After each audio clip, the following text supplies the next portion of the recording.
Deus, louvado seja o nome do Senhor, aleluia.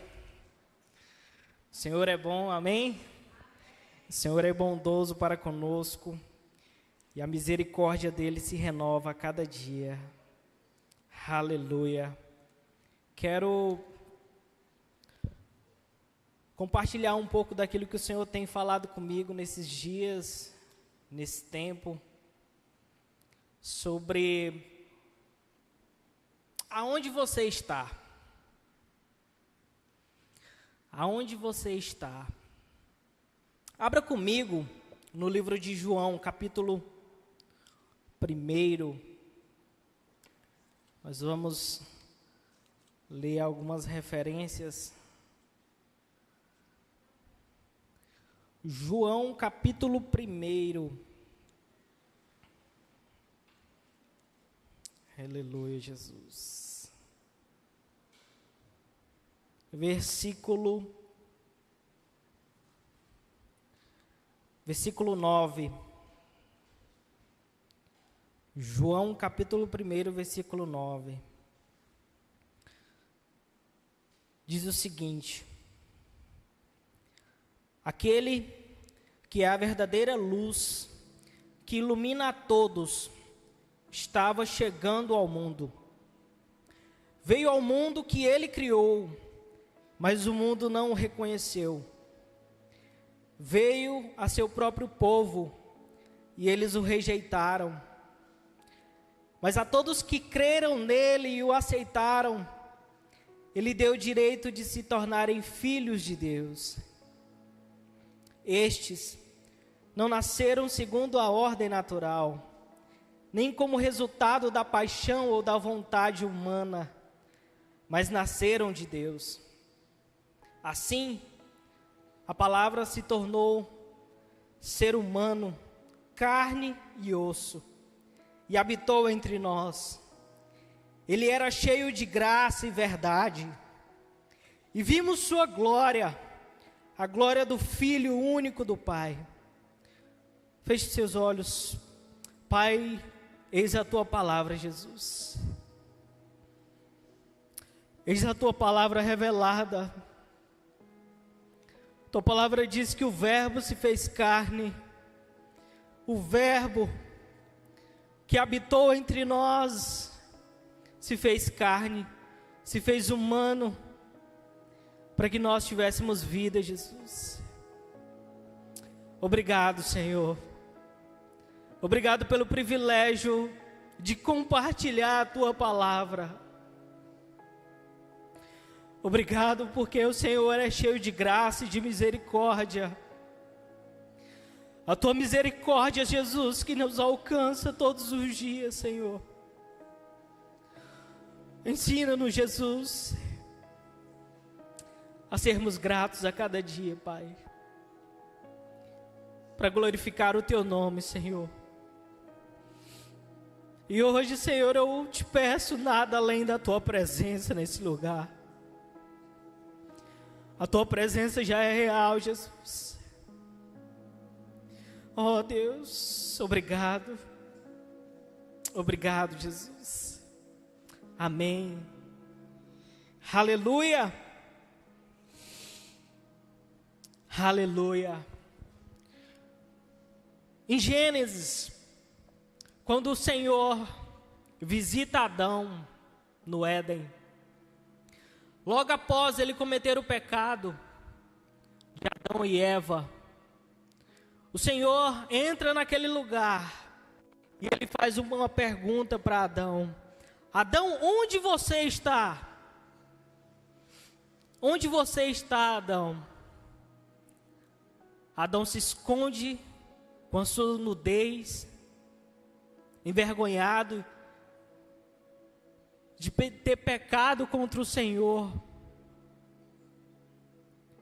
Mas ao contrário de tantas perguntas que o Senhor poderia ter feito naquele lugar, o Senhor pergunta: onde você está, Adão?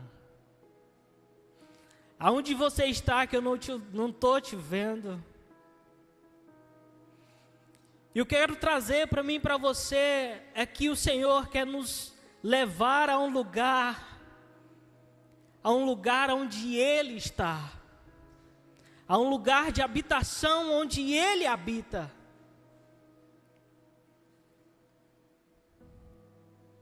Aonde você está, Adão?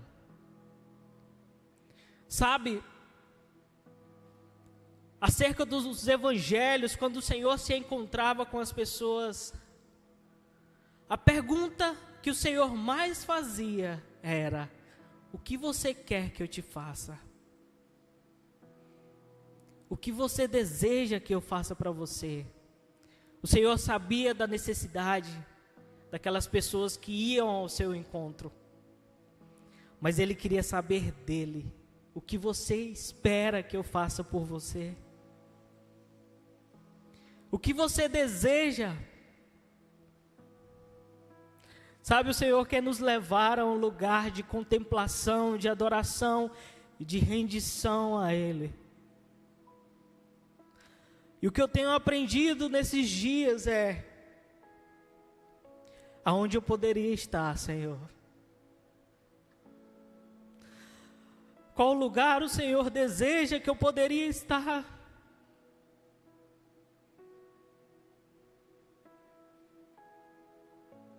Sabe, um dia o Senhor nos chamou.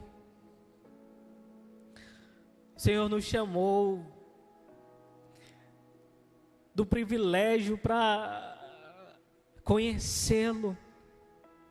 E eu me lembro até hoje, há 12 anos atrás, quando eu estava frequentando o meu primeiro culto, não conhecia praticamente ninguém, entrei no culto como esse, sentei na última cadeira, e ao decorrer daquele culto, daquela mensagem, eu estava ali na frente, sem vergonha, eu estava ali na frente, a um lugar que o Senhor me chamou. E é nesse lugar que o Senhor deseja que nós estejamos.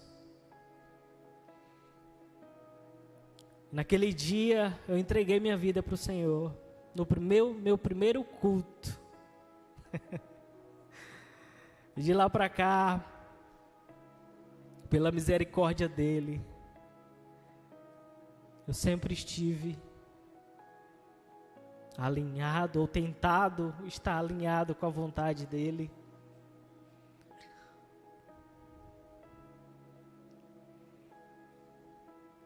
Situações passaram, situações ocorreram na minha vida que não foram fáceis, mas em todos os momentos o Senhor esteve ali, cuidando,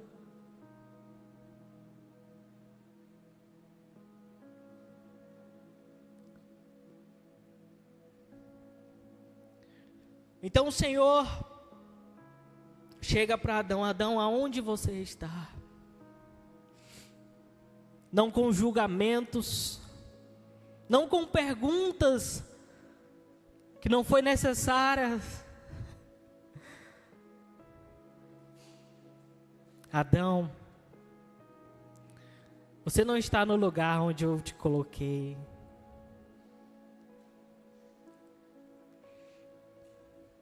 Sabe, irmãos, acerca do Evangelho, quando o Senhor se encontrava com as pessoas, eu não sei você, mas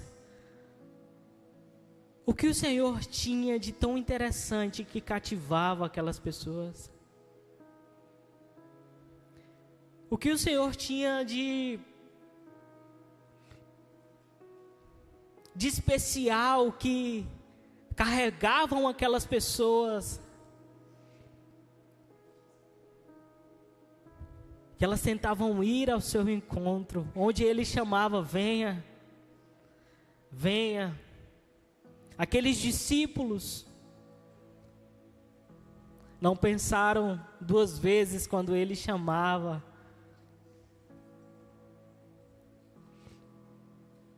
não por interesse, porque a Bíblia fala que ele não tinha aparência, não tinha nada que nos agradasse dele, mas era a pessoa dele, a pessoa de Cristo. Como João fala, veio ao mundo que ele criou, mas o mundo não o reconheceu. Veio a seu próprio povo e eles o rejeitaram.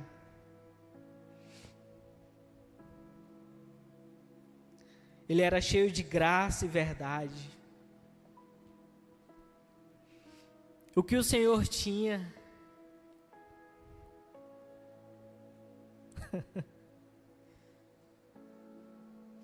O Senhor quer nos levar a um lugar de contemplação, de rendição, de paixão, de adoração. E é nesse lugar que nós devemos estar com Ele. Não seja no culto, porque Ele é muito mais do que um culto. Ele é muito mais do que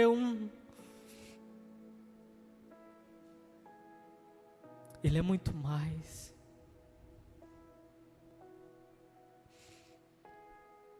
A presença dEle é que nos torna filhos.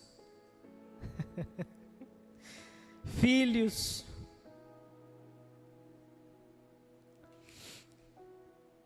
Aleluia, Jesus. Aonde você está?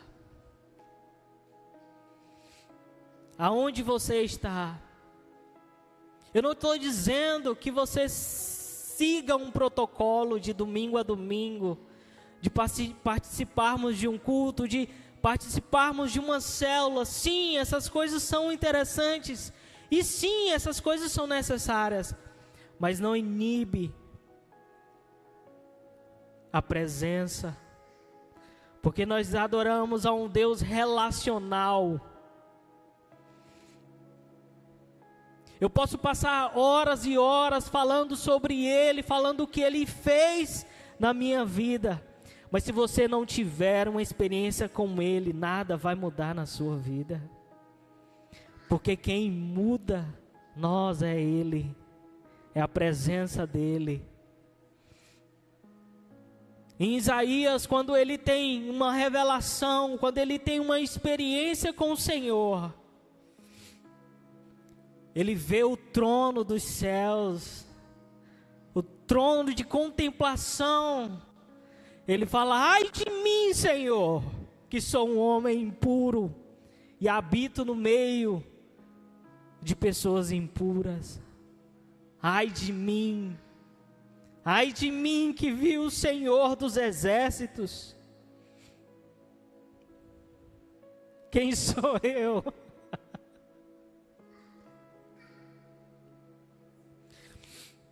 Isaías, ele tem uma experiência. E a partir dessa experiência, há um comportamento na vida de Isaías que é mudado acerca da presença dele. Eis uma voz dos céus que dizia: a quem enviarei? Quem há de ir por nós? E Isaías: eis-me aqui, Jesus. Eis-me aqui, Senhor.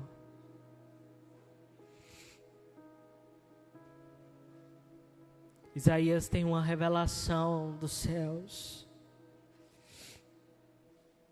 uma revelação daquilo que o Senhor é, e automaticamente a sua mente é transformada, a sua mente é mudada, porque são nossas experiências que nos trazem um comportamento, e esse comportamento é que gera uma mudança de vida, uma mudança de pensamento acerca de quem Ele é.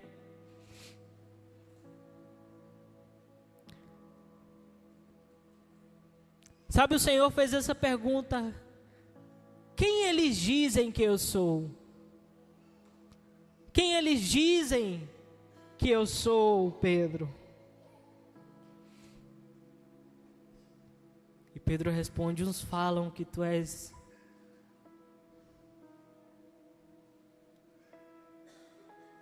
o Messias. Mas eu, Pedro, declaro que tu és o Cristo, o Filho do Deus vivo. E o Senhor responde: respondestes bem, Pedro. E sobre essa revelação, sobre essa pedra, eu edificarei a minha igreja. Sabe, nós precisamos entender quem o Senhor é na nossa vida. Quem Ele é para você.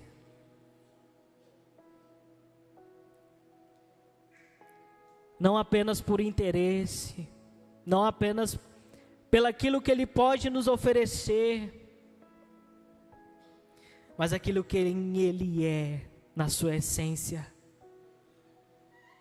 Quem Ele é na sua essência.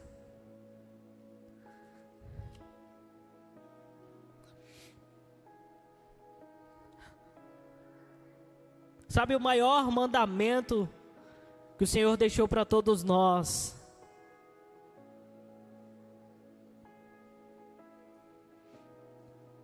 continua sendo o mesmo. Ame o Senhor teu Deus de todo o teu coração, de toda a tua alma, de todo o teu entendimento. Ame Ele.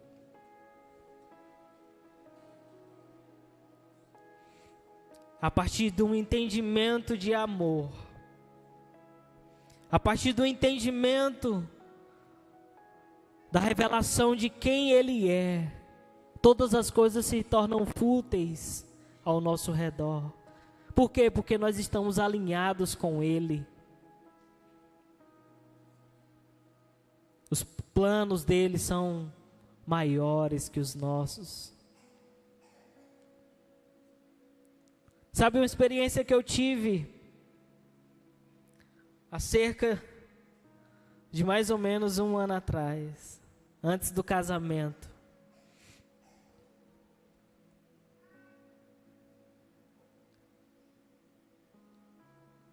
Eu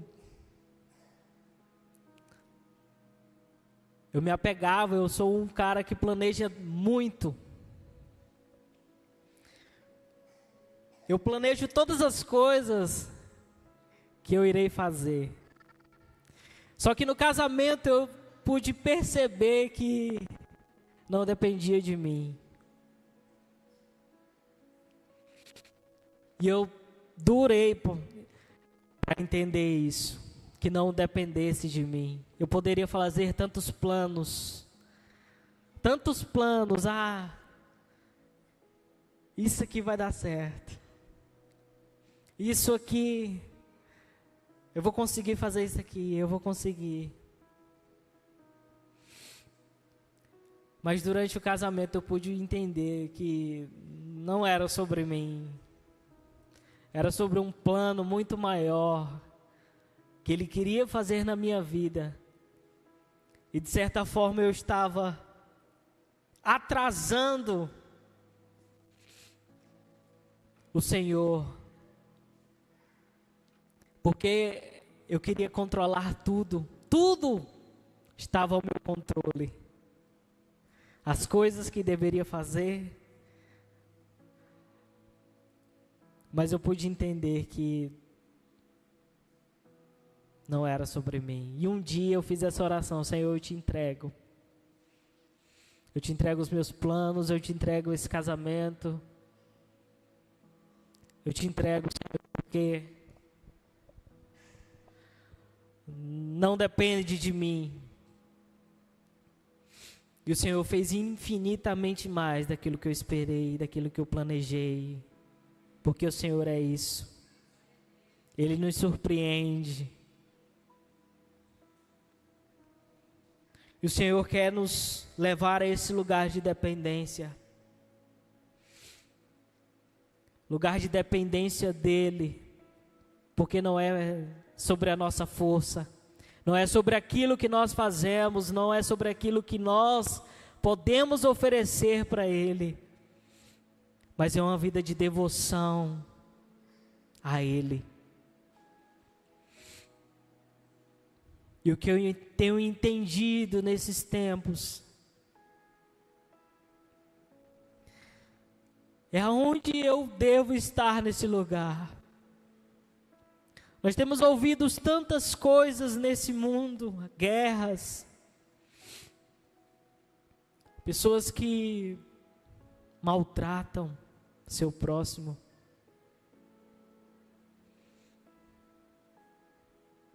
Mas é o Senhor quem nos faz sermos pessoas melhores. O Senhor. Em Efésios capítulo 2, quero compartilhar com vocês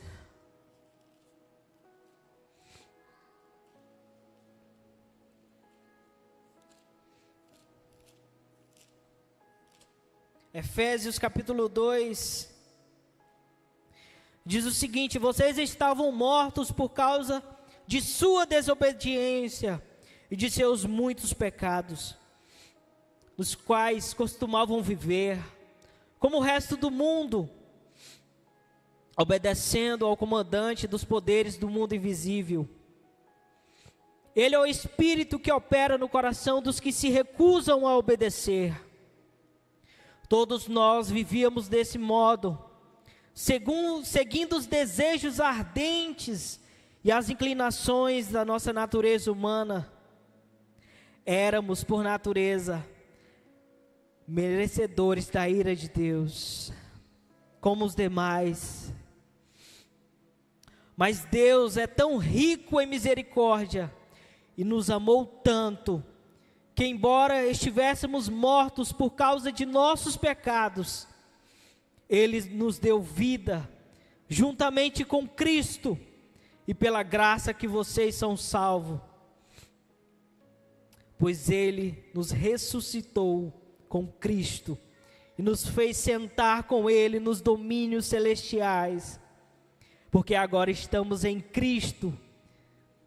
Portanto, nas eras futuras, Deus poderá apontar-nos como exemplos das riquezas insuperáveis de sua graça, revelada na bondade que Ele demonstrou por nós em Cristo Jesus.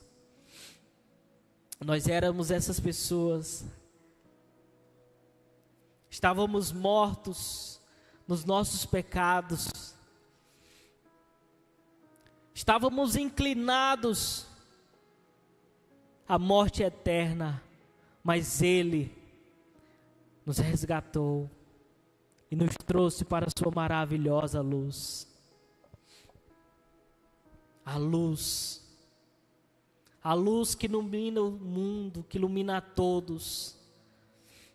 É esse Jesus a qual nós estamos aqui. É esse Jesus a qual nós contemplamos, a qual nós adoramos todos os dias, ao acordarmos. É esse Jesus que um dia nos chamou para fazermos parte de algo que é eterno, que é o seu reino. Seu reino é eterno. Aleluia. João capítulo 14. João capítulo 14.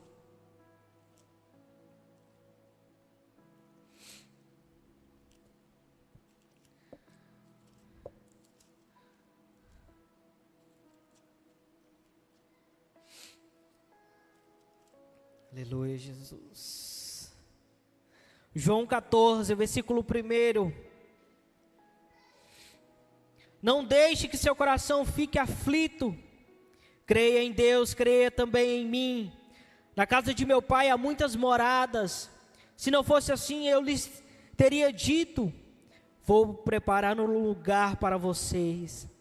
E quando tudo estiver pronto, virei para buscá-los, para que estejam sempre comigo, onde eu estiver.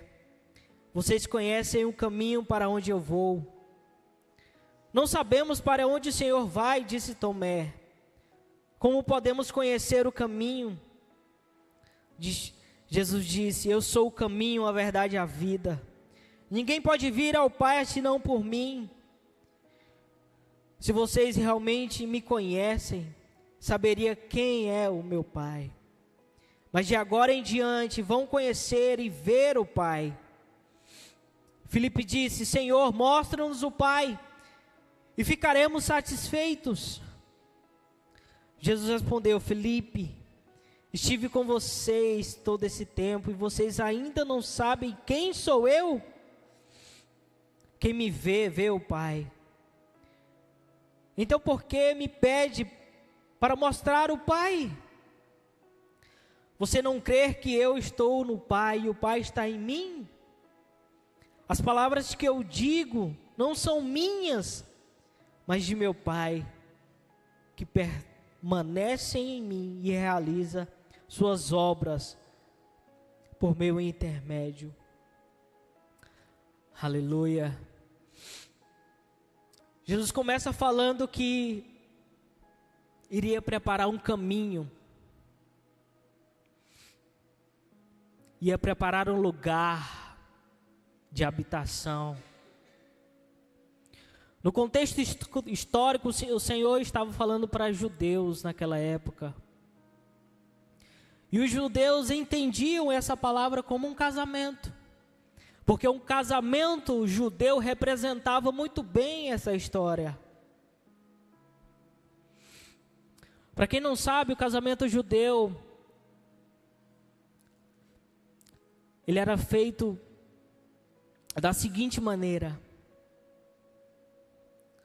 existia uma família de um pai e de um jovem, e esse pai, ele saía à procura nas cidades vizinhas para encontrar famílias onde ele poderia encontrar alguém que pudesse se casar com o seu filho. E dentre essas cidades onde ele percorria, ele conhecia famílias onde naquela época se pagava um dote, se pagava algo pelo casamento. Entenda algo: o noivo não conhecia a sua esposa, era seu pai que iria arranjar o casamento. E naquela época, esse pai procurava nas redondezas vizinhas, nas cidades vizinhas, para achar uma família para o seu filho. E esse pai encontra uma família e ali eles acertam os valores do dote. O dote é quanto? Eu quero casar o meu filho com a sua filha. E ali existia uma conversa entre os pais para que o casamento fosse feito. Então o seu pai acerta todos os detalhes ali com a família, conhece a família da sua noiva. E ele volta, ele chega para o seu filho e fala: filho, eu encontrei alguém. Eu encontrei uma família a qual será sua família também. Eu encontrei uma família em que tem uma noiva e você irá se casar. E o filho alegre vai ao encontro dessa família, acertar os detalhes do casamento. E ele chega para essa família, encontra sua noiva, e ali é selado um compromisso.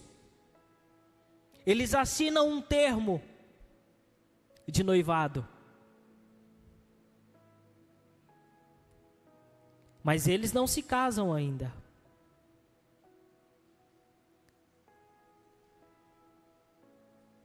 E o filho fala: olha, para sua esposa: olha, eu vou preparar um lugar. Eu vou voltar para a casa do meu pai e eu vou preparar um lugar para nós morarmos juntos, para nós habitarmos.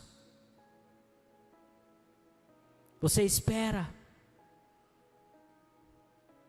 E o filho volta para a casa do seu pai. E ali o seu pai, com ele, prepara tudo. Seu pai doa um terreno. E o filho começa a preparar o seu casamento.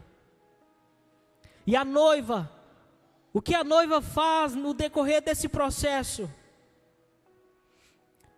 No costume judaico, a noiva, ela acende uma lamparina e a coloca numa janela.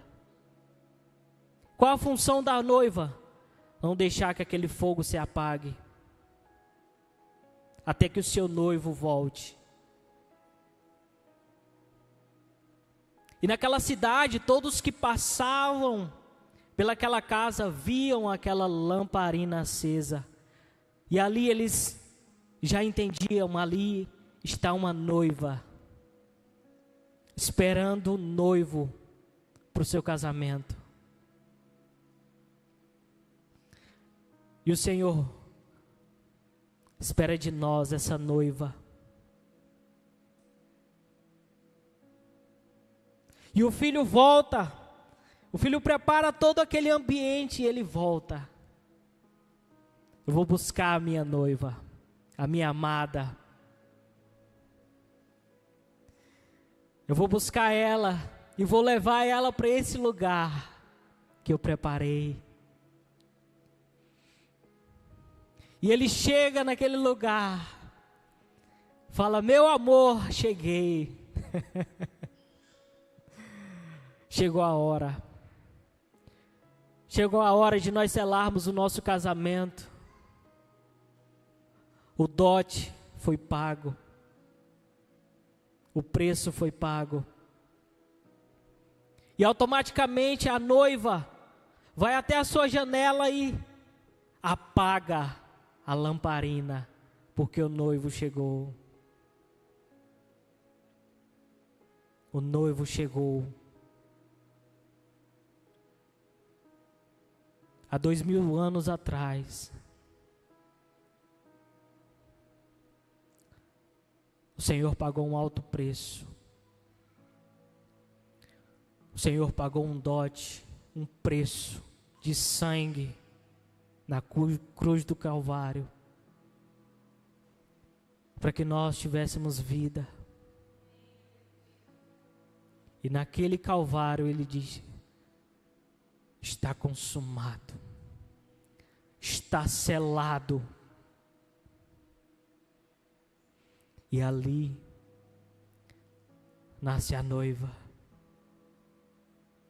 Olha, eu vou para um lugar, eu vou preparar esse lugar para vocês. Me esperem, que eu voltarei para buscar vocês.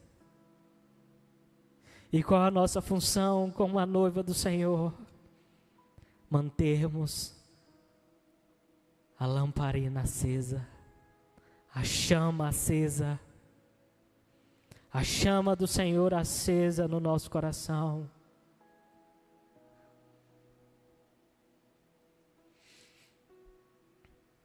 Aonde você está? Aonde o Senhor deseja que você quer estar?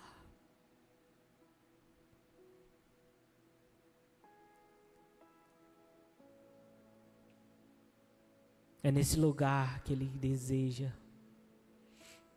Esse lugar de contemplação,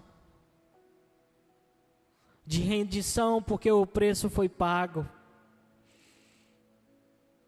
Não espere mais uma revelação dos céus, porque a revelação já veio e habitou entre nós.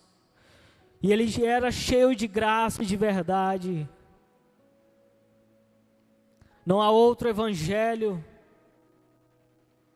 não há outro Cristo que nós pregamos, não há outro homem que habitou nessa terra, que fez o que o Senhor fez, para que nós hoje tivéssemos vida,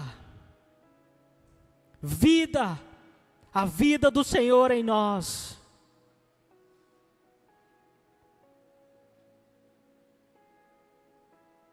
Fique de pé, vamos orar.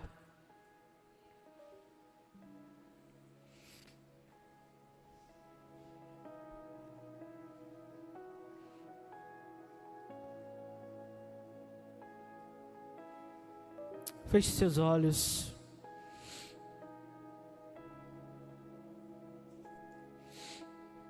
Aleluia, Jesus. Essa semana nós presenciamos algo que me chamou a atenção.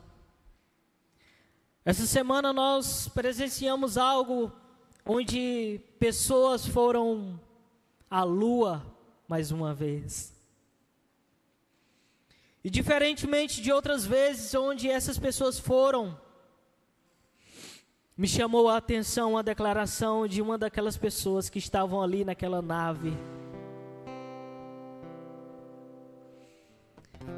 onde ele olhou para a terra e ele declarou o seguinte: a nossa capacidade humana, ela não consegue compreender, ela não consegue entender o que os meus olhos veem nesse momento. Ele viu a terra que o Senhor criou, a terra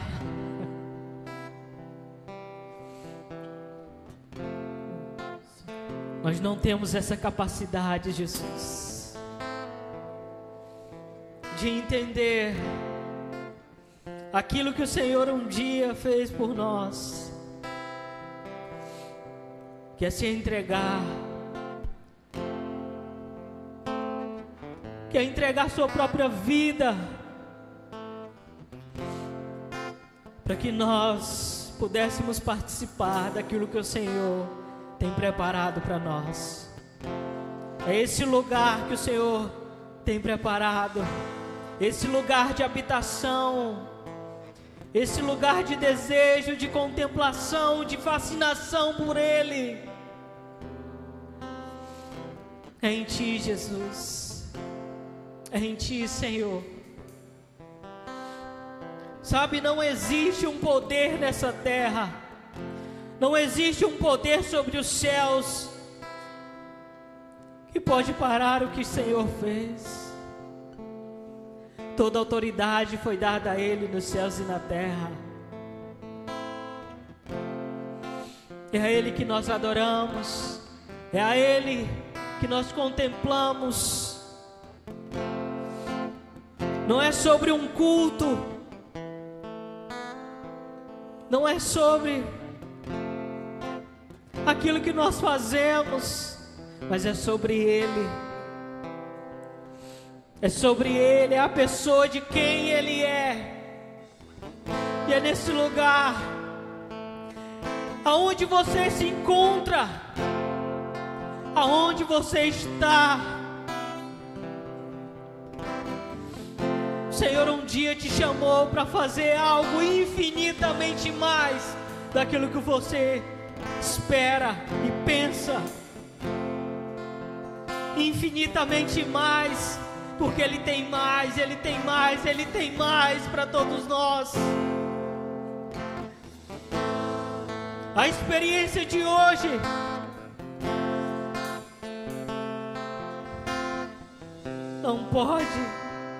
não pode apagar aquilo que Ele é, porque Ele tem mais.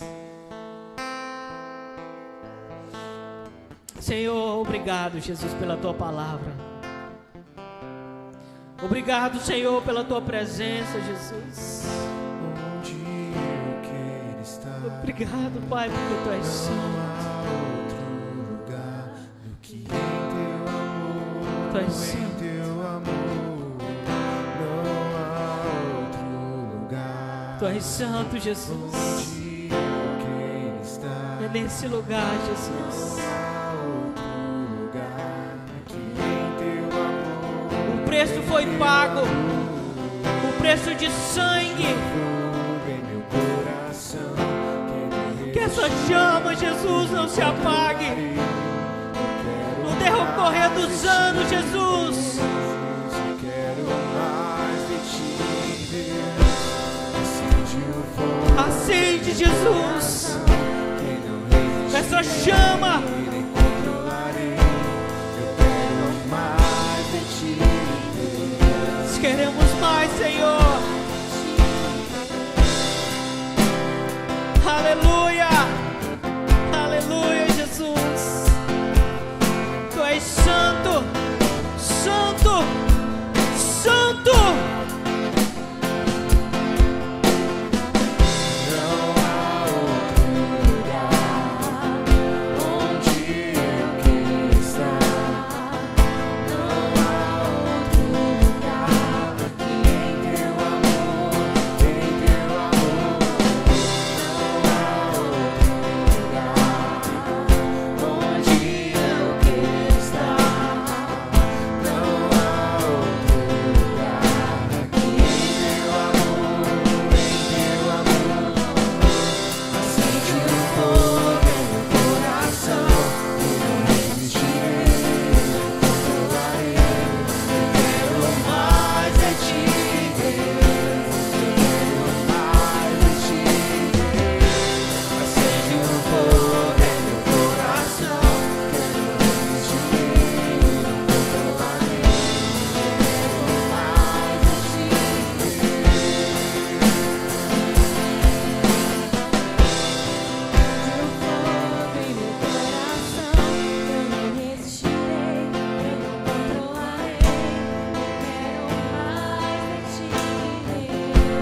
eu quero mais de ti, Deus. Acende um fogo em meu coração. A função do sacerdote é manter o fogo aceso. A chama, Melhor que a própria, a chama dos céus, melhor que a a chama que o Senhor, teu amor, a chama do Senhor. própria vida. Teu amor é melhor que a própria vida. Teu amor é melhor que a própria vida. Teu amor é melhor que a própria vida. Sim, Jesus. Teu amor é melhor que a própria vida. Teu amor é melhor que a própria vida.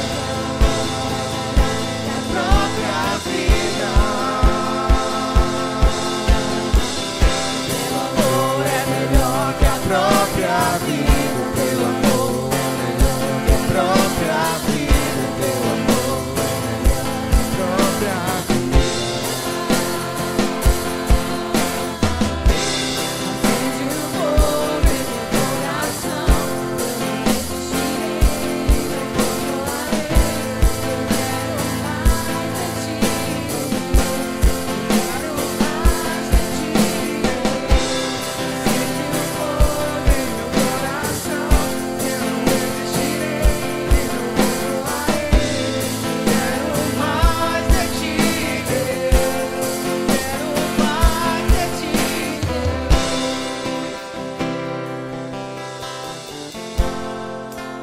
Aleluia, Jesus. Somos gratos, Senhor, pelo aquilo que o Senhor fez e pelo aquilo que o Senhor é, Jesus. Obrigado, Jesus. Aleluia. Aplauda aquele que é digno de toda honra, de toda glória, de todo louvor.